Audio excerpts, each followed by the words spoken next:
आणि आता बातमी येते संभाजीनगरातून। संभाजीनगरात यूपीएससीचे विद्यार्थी परीक्षेपासून वंचित राहिलेत। गुगल मॅपमुळे रस्ता चुकल्याने परीक्षा केंद्रांवर विद्यार्थी वेळेत पोहोचले नाहीयेत। त्यामुळे यूपीएससीचे विद्यार्थी परीक्षेपासून वंचित राहिलेले आहेत। परीक्षेला मुकल्याने विद्यार्थ्यांना अश्रू हे अनावर झाले। यूपीएससी परीक्षेसाठी संभाजीनगरातील विवेकानंद कॉलेज या ठिकाणी यूपीएससी परीक्षा पार पडतीये। मराठवाड्यातील सर्व जिल्ह्यातून विद्यार्थी ही परीक्षा देण्यासाठी संभाजीनगरात आले होते।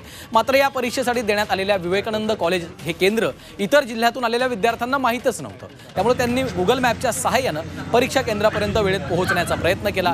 मात्र गुगल मॅपवर मूळ केंद्रापासून 11 किलोमीटरचं केंद्र दाखवत विद्यार्थ्यांची दिशाभूल झाल्याने हे विद्यार्थी आता परीक्षेला मुकल्याचा हा धक्कादायक आणि गंभीर प्रकार घडलेला आहे।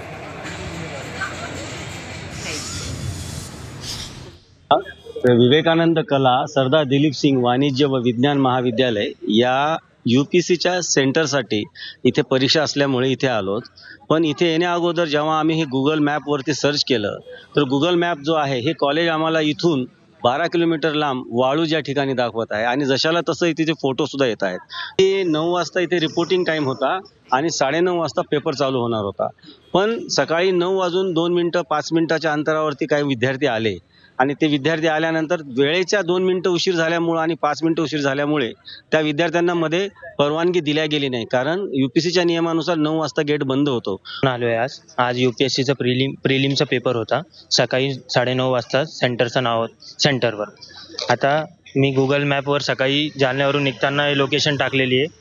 ही लोकेशन आहे विवेकानंद आर्ट सरदार दिलीप सिंग कॉमर्स कॉलेज समर्थनगर छत्रपती संभाजीनगर। ही लोकेशन जेव्हा मी गुगल मॅपवर टाकली ही लोकेशन वालूज पंढरपूरच्या एक गावामध्ये MIDC मध्ये मला दाखवत होती। तर मी त्या कारणामुळे वालूज पंढरपूरला ह्या चुकीच्या लोकेशनमुळे मी तिथं पोहोचलो। तिथं जाऊन मला माहीत पडलं की तिथं हा कॉलेज आहे नाही। तिथून मला परत इथं यायला 9 वाजून 2 मिनिटाला मी इथं आलो आणि कॉलेजवाल्यांनी तो गेट बंद करून टाकला। मला आतमध्ये प्रवेश दिलेला नाही।